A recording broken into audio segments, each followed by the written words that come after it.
À tous, bienvenue, mesdames, messieurs. Troisième scrutin à l'ère du régime du Bénin révélé, la présidentielle d'avril prochain.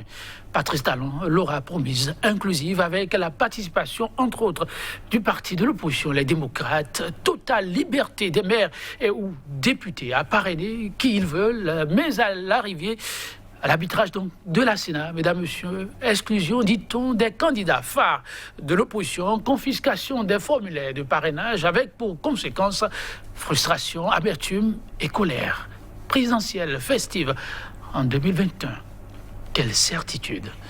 Il s'agit là de la grosse interrogation à valeur de thème au menu de ce numéro débat du jour. Sur ce plateau, en notre compagnie, Damien Arondokun, vice-coordonnateur de l'amicale des cadres de conception du littoral. Il est membre fondateur de l'UP, l'Union progressiste. Damien Arondokun, bonjour à vous.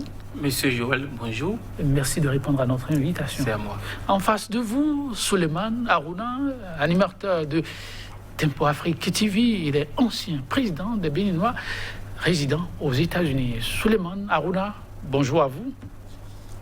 Bonjour Joël Yetondi, et un plaisir de vous avoir sur ce plateau, un plaisir aussi d'avoir mon vis-à-vis, Monsieur David, sur ce plateau. Et comme je le sais, aujourd'hui c'est le 17, c'est un 17 saint, donc je pense que c'est unique, ce qui veut dire que ce débat sera vraiment un débat sain. Un débat, républicain, un débat quand même qui sera très objectif, puisque nous sommes pratiquement en communion avec le Saint-Esprit, avec la volonté divine. Merci.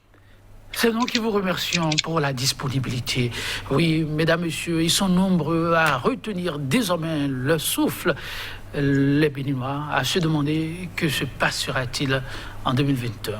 À la parole du chef de l'État, l'espoir suscité graduellement cette place à de l'inquiétude. Les Béninois ont-ils raison d'être inquiets? La question à vous, monsieur Damien Arondokun. Merci, monsieur Joël. Merci de nous avoir quand même accordé ce privilège d'être attablé, d'être sur ce plateau avec vous. Je dis un bonsoir aux téléspectateurs qui nous suivent en ce moment par rapport donc à la problématique qui interpelle quand même toute la classe politique, qui interpelle toute la jeunesse et qui interpelle quand même les fils et les filles de ce pays. Alors, les fils de ce pays ont-ils raison à cet instant d'être inquiets? Il n'y a pas d'inquiétude, il n'y a pas péril en la demeure. Vous savez, nous sommes où nous tendons vers les élections purement présidentielles. Et je pense qu'à cet effet, tout le maillon, ou si vous voulez, toute la chaîne électorale est mise en branle. Et chaque maillon, chaque chaîne joue donc sa partition. Autrement dit, sur ce maillon donc de la chaîne électorale, nous avions quand même la Sénat qui joue un rôle primordial. Et si vous voulez, quand même, la Sénat, c'est un organe administratif. Et si on veut aller loin, un organe vraiment purement technique qui est chargé donc de superviser donc les élections. Et je pense qu'en la matière, et j'ai été vraiment très ravi durant ces derniers jours d'écouter donc le président donc de la Sénat qui a fait quand même selon donc les prérogatives qui sont donc que lui confère donc la Constitution, et il a rappelé quand même aux candidats quelques notions basiques donc du droit et le rôle de la Sénat pour donc les élections présidentielles. Et en cela, la Sénat, ce que nos concitoyens devraient donc comprendre, que la Sénat ne vote pas la loi. La Sénat, compte tenu donc de son rôle purement administratif et technique dans le processus donc électoral, la Sénat est là donc pour veiller donc à l'élection, pour voir si le dossier de telle candidature, qu'elle s'y manque et qu'elle s'y ne va pas, Je pense que pour le moment, c'est ce que le rôle qu'a joué donc la Sénat. Aujourd'hui, vous n'êtes pas sans savoir quand même que la Sénat a joué quand même son rôle et a essayé, in fine, de dégager 3 duos. Ce n'est pas le moment encore de rappeler les duos, mais aujourd'hui, tous les regards sont tournés donc vers la Cour constitutionnelle, la seule institution donc habilitée à départager les duos. Donc, je pense que, et tel que vous l'aviez dit à l'entame donc de cette émission, lors donc de sa brillante tournée historique et inédite, le chef de l'État, pratiquement dans toutes les communes, sur tout le territoire national, a dit et intelligemment, à haute et intelligible voix, que les élections présidentielles seront quand même des moments de fête, seront quand même des moments où l'adversaire ou les Béninois ou les fils et les filles de la République pourront quand même se voir, se faire des accolades, discuter, bref, que ces élections soient vraiment des élections inclusives. Chemin faisant, toujours dans le processus électoral, nous avions constaté quand même que les propos, parce qu'il y a quand même le respect donc de la parole qui est donc pacta servanda, les propos donc du chef de l'État, je pense que jusqu'à présent, tout roule sur des roulettes, tel que je vous l'ai dit. Nous attendons donc la seule institution habilitée qui est donc la Cour constitutionnelle de départager les 3 duos et à la fin, on avisera. On avisera. J'aimerais me retourner vers M. Suleiman Arouna, mais avant, je vous demande, vous avez dit les propos. Les propos du chef de l'État sont restés en phase avec l'homme, ou bien l'homme est resté en phase avec ses propos. C'est ce que vous voulez dire? Non, le chef de l'État, il a été clair. Il a dit plusieurs fois, et à maintes reprises, que ces élections seront des élections inclusives, seront des élections de fierté, des élections de liesse, de gaieté, entre les fils et les filles donc de la République. Mais pour le moment, vous savez quand même que vous savez ce qui se passe un peu au niveau donc de nos adversaires. On parlera de vos adversaires, mais ça dit quand même qu'on est sur la voie. Parce qu'on parle d'inquiétude des Béninois, vous avez dit pas question d'être inquiet. On est sur la bonne voie. Il n'a pas d'inquiétude. On est sur la voie parce qu'il a un principe fondamental que tous les Béninois, que ce soit, comment on appelle, tous les cadres de ce pays doivent comprendre. Nous sommes sur un terrain politique et un terrain purement donc de droit, de l'application des textes. Merci. On y revient. Pourquoi pas, oui, Suleiman Arouna, les Béninois ont-ils raison de continuer par nourrir d'inquiétude par rapport au scrutin qui s'annonce? Absolument. Et par rapport à la thématique que vous nous posez et ce matin, c'est pas du tout possible. Et nous sommes pratiquement en face d'une situation de gangstérisme politico-électoral. Et donc, je pèse mes mots. Ça dit, c'est une situation de gangstérisme politico-électoral. Donc, on ne peut pas parler de certitude, M. Joël Yetondy. On peut parler d'impasse, d'angoisse et vraiment de peur. C'est pratiquement une élection. Nous allons vers une élection à haut risque, ce qui est pratiquement inédit dans ce pays. Donc, c'est le contexte dans lequel c'est l'environnement dans lequel le peuple béninois est actuellement. Dit autre chose, c'est de la myopie politique et c'est pratiquement cynique. Et je pèse mes mots parce que le temps...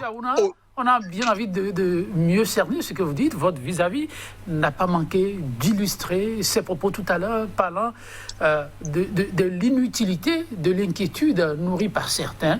La Sénat qui joue bien sa partition, en tout cas juste à l'étape qu'on est.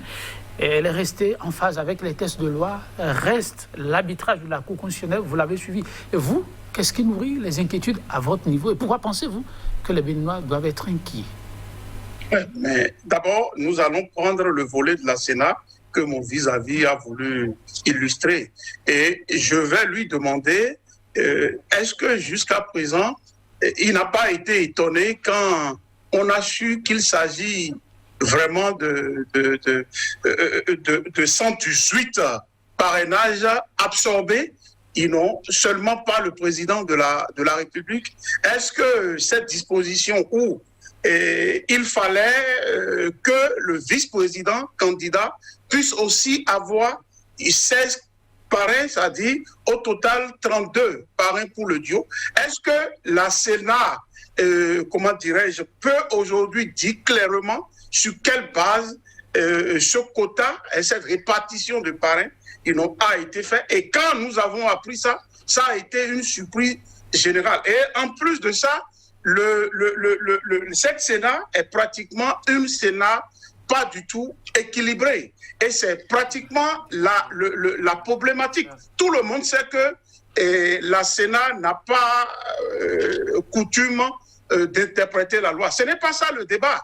Mais la Sénat aujourd'hui, c'est pratiquement opère comme une administration qui est liée au pouvoir en place. Et c'est une caisse de résonance pour quand même déjà appliquer, j'allais dire, tout ce qui a été conçu par le pouvoir en place. Toute la question, elle est là. Donc, la crédibilité de la Sénat, tout le monde le sait, c'est pratiquement une question primordiale dans ce processus électoral. Donc, qu'on ne me dise pas que la Sénat aujourd'hui joue un rôle neutre, dans la mesure où, jusqu'à présent, cette disposition en ce qui concerne le parrainage et en ce qui concerne l'équilibre sacro-saint qui a toujours illustré toutes les Sénats au Bénin n'est pas du tout la réalité en ce qui concerne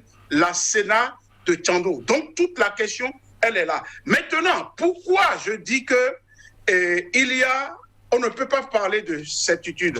Joël Yetonji, je suis ingénieur en infrastructure de formation.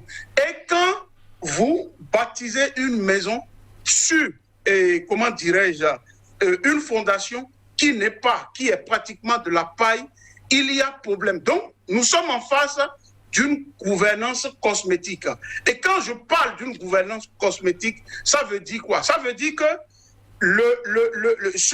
cette gouvernance est en train de se révéler. C'est-à-dire, nous sommes en train de voir pratiquement ce fond qui est pratiquement de la paille. Donc, retenez simplement que si nous prenons l'exemple des réformes, c'est pratiquement une échelle totale dans le fond. S'il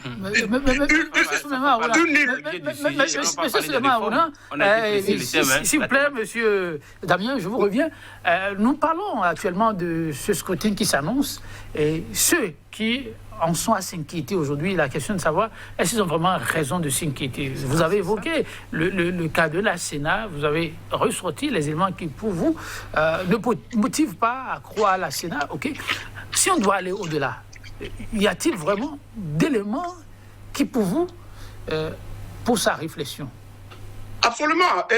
Mais c'est ce que je dis aujourd'hui. Regardez par exemple, prenez par exemple le cas d'un candidat qui est retenu, du duo retenu. Je prends par exemple le duo Ironé et Agossa et son Akowé. On l'appelle Kowé.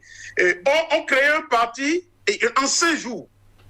Ils ont créé un parti en 5 jours, alors que des partis ont été créés au Bénin avec une cantine, des cantines de documents, et ça a pris plus de 6 mois pour se légaliser. Alors que nous avons vu un parti se créer au Bénin en 5 jours, et ce parti a eu le récépissé et ils ont eu le parrainage.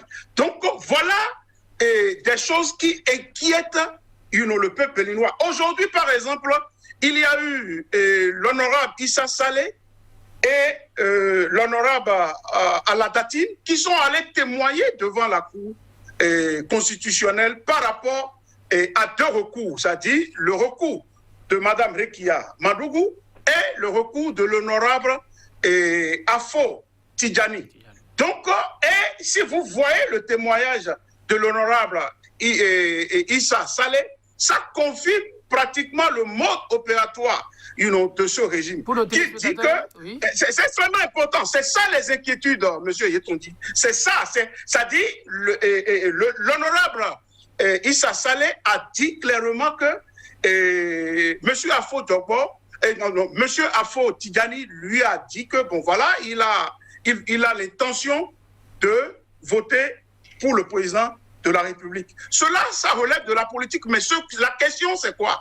On parle de la fraude, on parle vraiment d'une matérialisation. C'est qui a pris, comment dirais-je, le formulaire de parrainage et qui a rempli, qui a la main avec 118 parrains pour remplir les formulaires. C'est ça que le peuple béninois veut voir. C'est ça qui inquiète le peuple béninois, qui a confisqué la volonté d'un élu. Toute la question elle est là. Donc, et que cherche M. Aladatine en compagnie de l'honorable Issa Saleh à la Cour constitutionnelle pour témoigner. Il y a un problème alors qu'il est président de la commission des lois. Donc, il y a un problème. Donc, le problème, justement, qui a rempli les formulaires, et c'est de ça qu'il s'agit. Donc, le peuple béninois aujourd'hui est inquiet à cause de ces vices de forme, à cause de ces dérapages, à cause de cette Sénat pratiquement monocolore, je m'excuse, à cause de cette Assemblée qui vote des lois chrysogènes. Toute la question elle est là. Donc, à cause de l'exclusion des vrais candidats, et c'est de ça qu'il s'agit. Et vous n'êtes pas sans voir ce qui se passe. Ce qui se passe, vous avez vu pratiquement plusieurs formations politiques qui ont dit qu'ils ont fait les démarches dans le souci d'avoir des parrains. Et cela n'a pas abouti, malgré qu'ils l'ont fait avec des exploits du ciel. Et c'est ce que le professeur Joël Aïvo a dit hier dans sa conférence. Rekia Madougou est revenu sur le même problème et l'a illustré. Et d'autres candidats, le père de Koti, a aussi dit la même chose. C'est de ça qu'il s'agit. C'est ça qui inquiète. Nous allons vraiment nous allons vers des élections où il n'y a pas d'issue. Et c'est ça, c'est l'inquiétude du peuple béninois aujourd'hui. Dit autre chose, oui. C'est pratiquement de l'échappatoire, c'est de la diversion politique et le peuple béninois ne va pas accepter cela. Merci à vous, Suleiman Harouna. Oui, Damien, vous l'avez suivi à votre vis-à-vis et il évoque la Sénat, il parle d'une Sénat monocolore, il va plus loin. La configuration actuelle, pour parler de cette liste provisoire pour lui, n'est pas la preuve déjà de l'inclusivité. Bon, d'abord, je dirais à M. Harouna que j'ai constaté vraiment qu'il n'est pas sur le territoire national, et parce qu'il est bien vrai qu'il est à l'autre bout du monde. Il s'informe donc pas avec la nouvelle technologie, mais il serait mieux qu'il soit vraiment présent vraiment au Bénin pour vivre vraiment tout ce qui se passe. Et je le recommande. Vous dites que s'il était au Bénin, il n'allait jamais tenir ses propos? Bien sûr, bien sûr. C'est trop facile d'être à l'autre bout du monde et de vouloir donner ce genre de commentaires. Et d'abord, je lui dirais quand même que de vouloir bien rester dans le vif du sujet, parce qu'il a quand même un cadrage. On a donc parlé des élections présidentielles. Est-ce que c'est des élections festives, n'est-ce pas? Ça a été donc festive, la problématique. Oui. Je pense qu'il a un principe de base que nous devons donc reconnaître. C'est quoi ce principe de base? Je l'ai dit donc à l'entame de cette émission, que tout se base sur les tests donc de la République. Nous avions parlé donc de la loi, qui est donc par définition un test donc écrit, rédigé, voté à l'Assemblée nationale, promulgué par le chef de l'État et publié donc au journal officiel. Ça, c'est la définition, c'est les b.a.-ba, c'est la définition qu'on nous a appris quand on était en première année de droit. Mais ce sont des tests uniques, c'est ça le problème. Aujourd'hui, tout ce qui se passe aujourd'hui dans la République, je pense que tout est lié donc aux questions donc de droit, n'est-ce pas? Aux questions donc de droit, aux questions donc des tests de la République. Et qui est habilité à voter donc les lois? Les lois sont votées donc au Parlement, pas les députés. C'est pas le chef de l'État qui vote les lois. Mais le problème, c'est que les lois sont votées pas un parlement monocolore. Toute la question est là. C'est-à-dire qu'on ne peut pas accepter cela. Les lois, si les lois sont faites pour détruire le peuple, non, non, pas du tout. Il n'a jamais une loi pour voter, pour détruire son peuple. Les lois sont votées, donc on vote les lois donc pour l'avenir. Ok, on vote les lois donc pour impacter donc le milieu donc des Béninois. C'est cela même donc l'objectif donc de voter les lois. Et je pense que Monsieur Harouna, ne faites pas peur. Ne faites pas peur. On ne fait pas peur. Non, j'ai l'impression. On ne fait pas peur. J'ai dit, c'est le cri de détresse de tout un peuple. Mais on ne peut pas accepter. Je vous dis qu'il n'a pas encore péril à la demeure.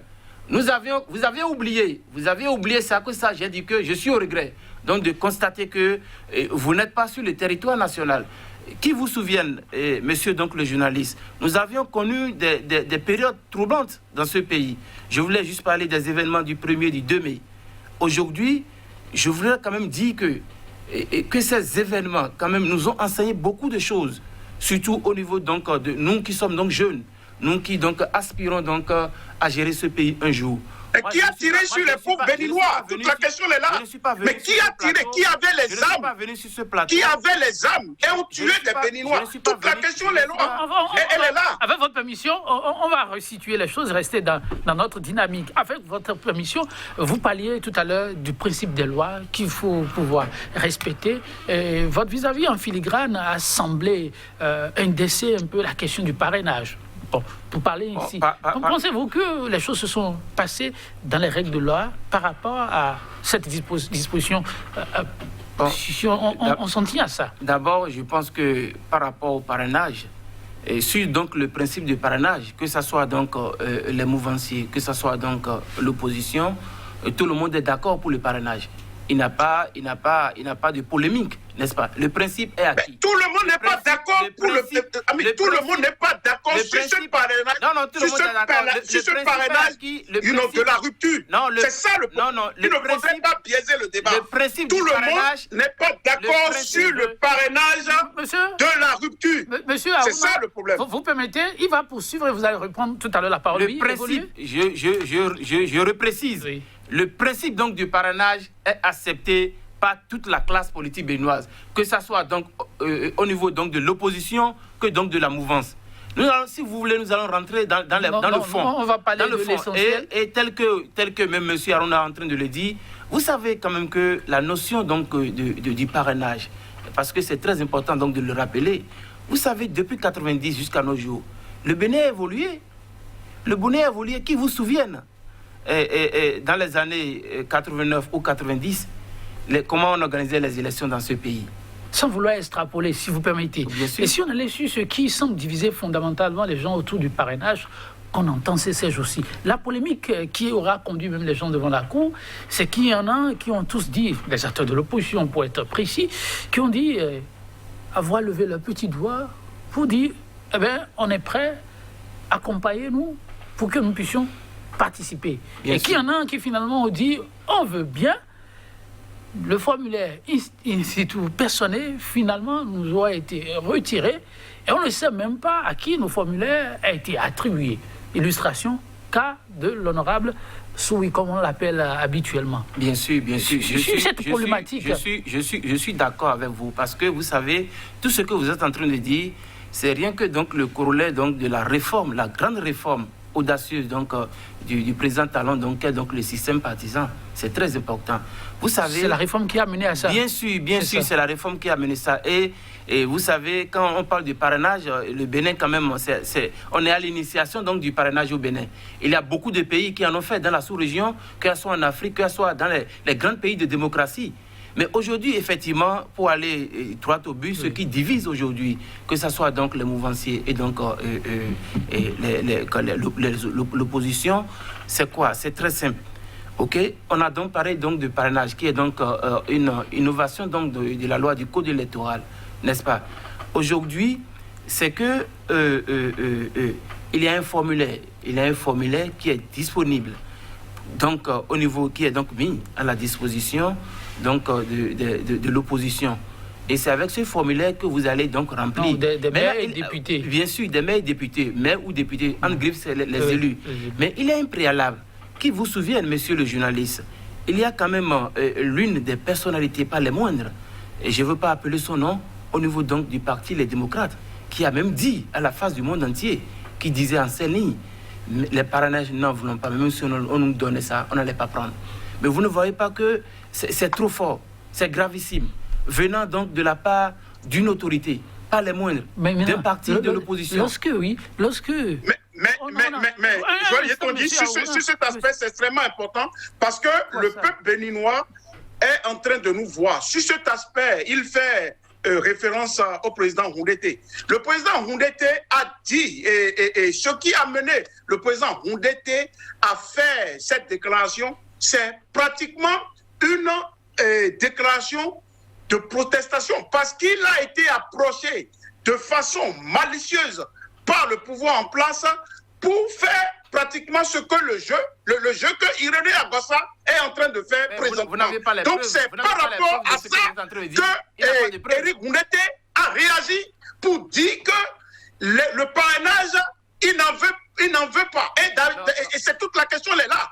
Et c'est par rapport à la manière que ce processus se fait que le président Houndété a réagi de cette façon. Et surtout par rapport à ce que j'ai appelé le gangstérisme politico-électoral. C'est par rapport à cela. Donc il ne faudrait pas biaiser le débat. Il ne faudrait pas déplacer le débat. Le débat est clair. Nous ne sommes pas en train de parler du principe du parrainage. Nous sommes en train de dire que le parrainage tel qu'il est fait au Bénin sous la rupture est totalement de la mafia. Toute la question est là. Et il faut recentrer le débat. Nous ne sommes pas en train de vouloir faire un coup en ce qui concerne le système du parrainage. S'il vous plaît, faisons l'effort de nous écouter. Toute la question elle est là. Monsieur Harouna, faisons l'effort de nous écouter. Important. Alors oui, vous avez estimé qu'il y avait un éclairage à apporter. C'est votre avis, forcément contre celui de votre vis-à-vis, qui croit savoir que vous n'avez pas eu la vraie information. La vraie information, c'est quoi? Je pense que en droit, on dit souvent que la preuve est la rançon du droit. Oui. Je défie, jusqu'à preuve de contraire, à M. Harouna d'apporter les preuves. Vous savez, moi je n'ai pas appelé le nom d'Éric Houndété. Oui. Lui-même, il a su bien dire que c'est Éric Houndété qui a tenu ses propos. Donc il a sorti le nom que vous avez essayé de taire. Une personnalité de ce rang, oui, en aucun moment et sous aucun prétexte, ne peut jamais faire sortir ce mot. Je vous dis... Il faut protester. Je proteste. Aux yeux donc même de la communauté internationale, Éric Houndété aujourd'hui est une personnalité. Ok, voulez-vous dire... Il ne peut jamais, en aucun cas... Vous protestez, vous portez un manteau important. Je l'ai rappelé tout à l'heure, vous êtes membre fondateur de l'UP. Information accompagnant les actions du chef de l'État. Bien sûr. Dites-nous, la main sur le cœur, vous êtes jeune, vous l'avez dit, l'avenir, c'est forcément la jeunesse. C'est la jeunesse. Alors, est-ce sur cette base de la déclaration du président de l'UP que les députés qui ont dit finalement, parce que le candidat des démocrates, dans la personne de Mme Rekiat Madougou, elle a dit officiellement qu'elle a mené des démarches pour avoir ses parrains. Et finalement, on a eu comme retour que ceux qui étaient disposés à lui apporter le parrainage ont affirmé s'être vus confisquer le formulaire de parrainage. Est-ce parce que, puisque vous êtes vous, dans le secret des dieux, dites-nous, la main sur le cœur, est-ce parce que le président avait affirmé ne pas en vouloir, même si c'est avec les propos que Harouna a tenus, ne pas en vouloir, qu'à la candidate, les formulaires n'ont pas été accordés? Dites-nous sincèrement. Je pense que nous sommes sur un terrain purement politique.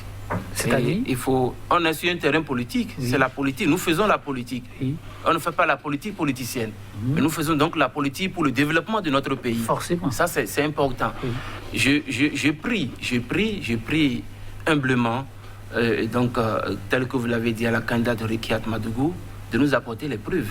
C'est très important. C'est très facile donc, de dire qu'on a confisqué et donc les fiches pour au sujet donc du parrainage. C'est trop facile de dire que on a demandé, on a cherché pour avoir des parrains, et on a cherché des gens pour nous parrainer, on n'a pas trouvé.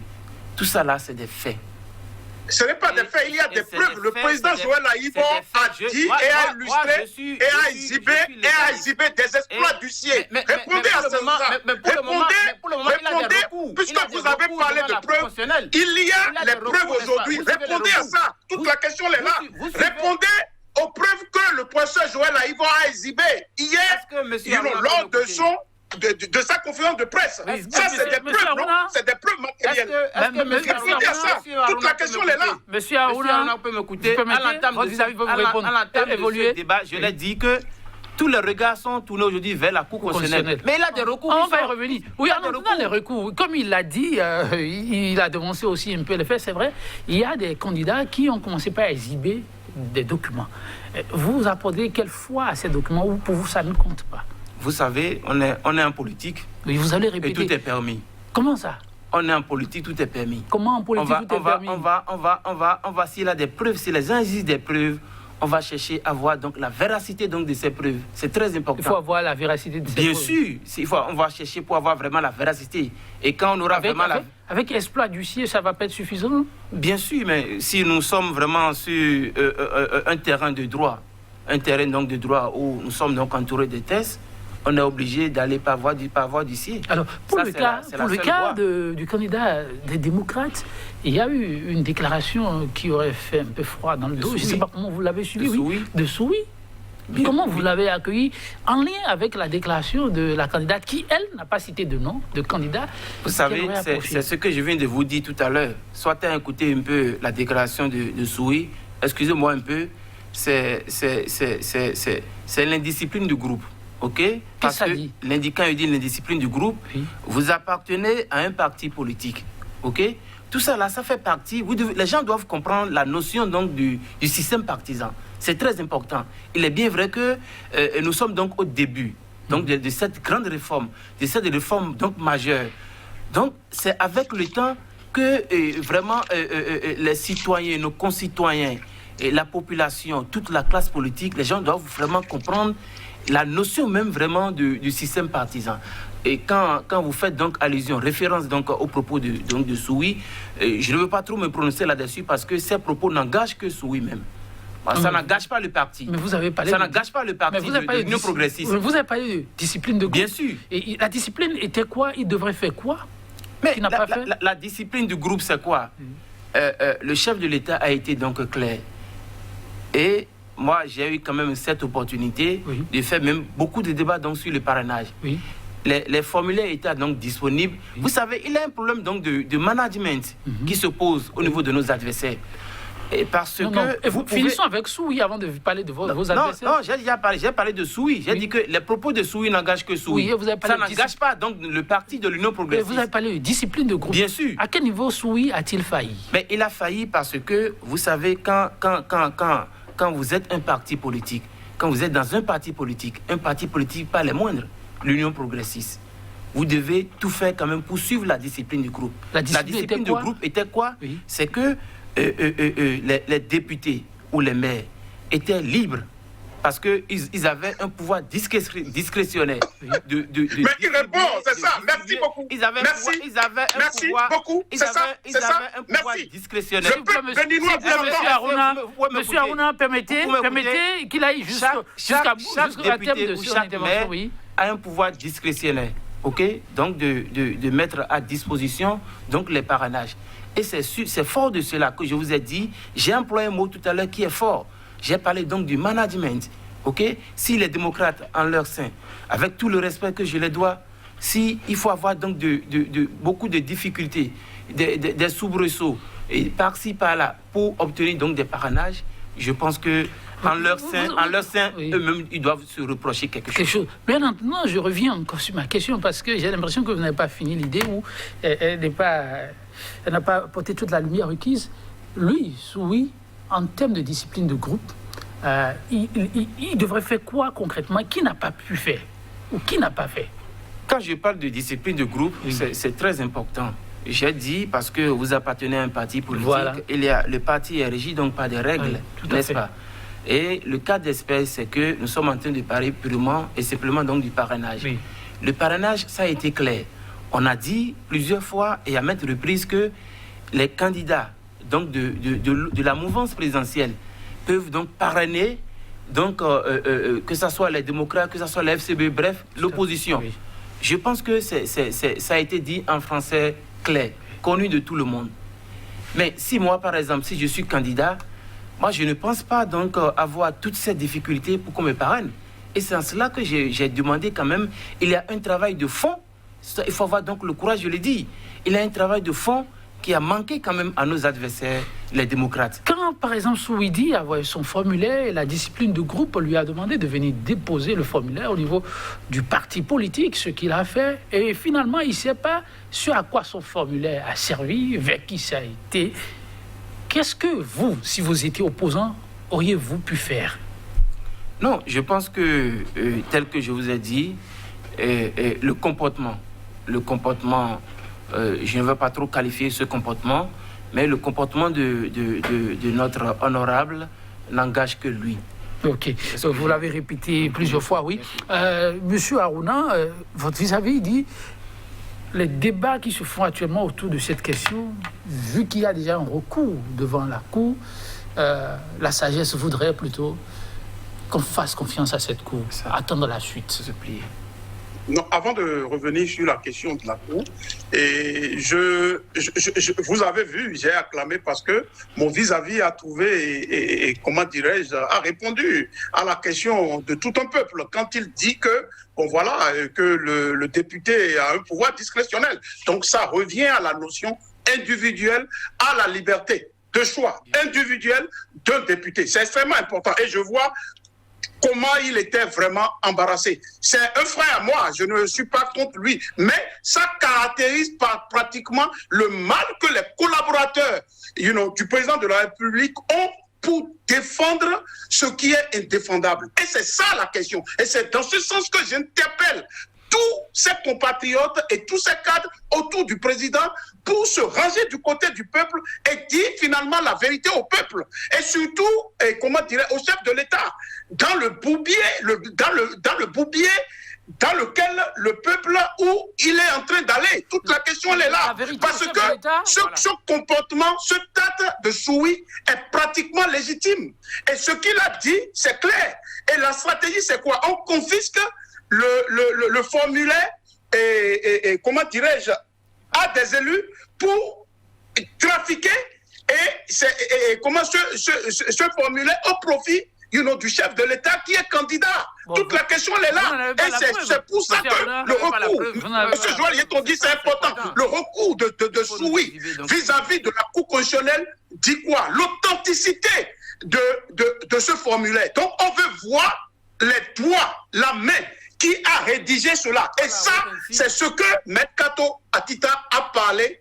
Et quand il parle de fraude électorale, c'est une fraude, c'est de la mafia, c'est du gangstérisme électoral. Donc c'est de ça qu'il s'agit. Donc, et c'est extrêmement important. Et quand vous voyez, comment dirais-je, l'exploit du ciel d'autres formations qui abondent dans le même sens, on ne peut que dire que la démarche de Soui est pratiquement légitime. Alors, et je voudrais rappeler au camp adverse, quand ils disent que ce député est analphabète, le fait de ne pas parler, comment dirais-je, bien français, n'est pas tributaire, de l'intellect. Ce n'est pas possible. Je sais faire le Sénégal, regardez le Parlement, comment dirais-je, sénégalais. La majorité parle Wolof. Là n'est pas le cas. Donc, Soui aujourd'hui représente le peuple. Et j'allais dire même, il est très objectif donc, dans ce qu'il a fait. Et pourquoi il a fait Joël Yeton? C'est parce que c'est quelqu'un qui n'a pas besoin du billet rouge. C'est quelqu'un qui n'a pas besoin du billet rouge comme les autres députés. Toute la question, elle est là. Donc, il est libre. Votre attention, s'il vous plaît.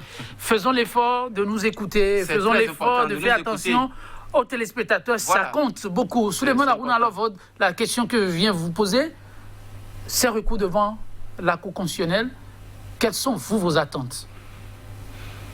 Les attentes, c'est un peu, comment dirais-je, vous savez, nous sommes devant une Cour qui a un passé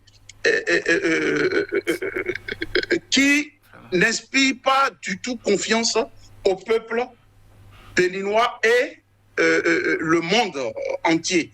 Donc, si nous prenons en compte cette jurisprudence, on ne peut pratiquement rien espérer de cette Cour. Mais si nous prenons un contexte objectif.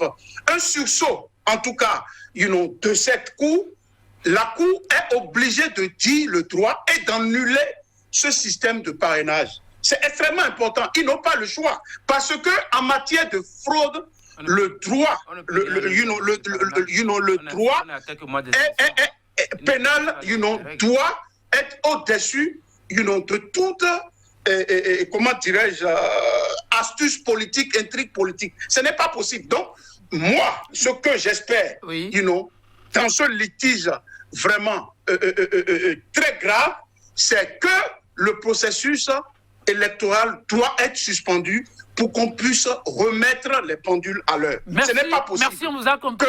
Très rapidement, Monsieur Damien, de la Cour, qu'est-ce que vous attendez?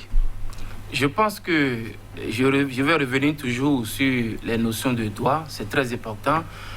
Quand on prend donc la Cour constitutionnelle, il ne s'agit pas donc de la personne qu'incarne donc le professeur Diogbenou, mais il s'agit donc des prérogatives donc de la Cour constitutionnelle. Moi, je m'en tiens donc à la légalité et à la légitimité de tout ce qui se passe. Je pense que M. Aruna doit comprendre quand même qu'il est fils de ce pays. Et nous avions besoin aussi de lui pour la construction de ce pays. Et je ne suis pas trop d'accord quand il parle donc du gangstérisme, quand il fait sortir des propos. Je m'excuse, ce n'est pas des propos à faire sortir. Il a pris bonne note, j'imagine. La Cour constitutionnelle, ce qu'on attend, in fine donc de la Cour constitutionnelle, la Cour est là pour départager les candidats. Et les recours, il y a plusieurs recours qui sont donc devant la haute juridiction. Elle est habilitée, selon donc, au regard donc de notre constitution, de notre loi fondamentale, à départager les uns et les autres. Alors, il n'y a pas de conflit. Merci bien. Il n'y a pas de conflit. La configuration que nous avons actuellement pour parler de cette liste provisoire de candidats, avec ces recours, si le citoyen que vous êtes maintenant politique en plus, devrait se prononcer au regard des textes de loi que vous maîtrisez, quelle aurait été votre conclusion ou votre arbitrage, vous? Bon, mon arbitrage, je pense quand même que nous ne devons pas quand même extrapoler, ou nous ne devons pas devancer donc, la position donc, de la Cour. La Cour, elle est la seule institution qui peut arbitrer, qui en temps normal doit départager. Monsieur Damien, dans la peau de Joseph Diogbenou ferait quoi? On fait un petit exercice, c'est possible. Dans la peau, Joseph Diogbenou va départager les candidats, les duos, c'est tout. Il n'a rien à faire. Il ne peut pas aller au-delà de la loi. Et vous faites quoi? Si vous devez départager, vous, Joseph Diogbenou, Damien, un instant sur ce plateau, Joseph Diogbenou, avec cette liste et ses recours, il tranche comment? Je vais trancher en fonction de la loi. Rien que la loi. En fonction de la loi, vous feriez quoi? Vous me donnez quel résultat? Non, mais c'est ce que vous connaissez déjà comme résultat. C'est quoi le résultat? Soufflez-le moi. Moi seul. Allez-y. C'est ce que vous... Dites-moi. C'est ce que vous savez. Vous savez, actuellement, on a 3 duos. Oui. OK? Et actuellement, il a des recours. Oui. Qui se forment, qui sont en train encore d'être formulés au niveau de la Cour constitutionnelle. La Cour constitutionnelle va examiner les recours pour dire, c'est telle a raison, telle n'a pas raison. On peut y avoir 2 duos, tout est possible. Moi, vous pourriez être président de la Cour demain, mais en attendant, sur ce plateau, je vous donne l'occasion d'être le président de la Cour et vous nous sortirez quelle fiche? Non, je sortirai la fiche selon les règles donc, du droit. Merci, oui. Monsieur Omar Aruna, ça va être pour conclure, hein, on aura le temps de se revoir. Votre conclusion sera quoi? C'est M. Souleymane Aruna. Oui, toutes mes excuses. Oui, vous concluez en disant quoi? Et non, mais votre vis-à-vis de conclure. Une minute. Mais je dirais que, à mon vis-à-vis que je n'ai pas quelque chose de personnel vis-à-vis de lui.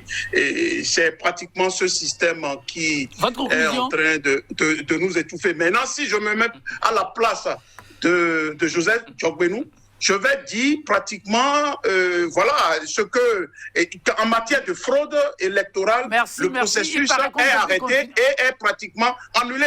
Ce système de parrainage doit être annulé pour permettre... Ce fut un plaisir aussi de vous avoir reçu, monsieur Damien. Le temps est complètement... Le débat est trop vite passé. On se retrouvera trop vite passé parce que vous l'avez aussi voulu ainsi. Chers téléspectateurs, ne vous en faites pas. Le binôme, on le retrouvera un autre jour. Et que la paix reste le maître mot aussi bien dans les comportements que dans le vivre de chacun, le vivre ensemble de chacun et tous. Merci d'avoir été des nôtres. Au revoir.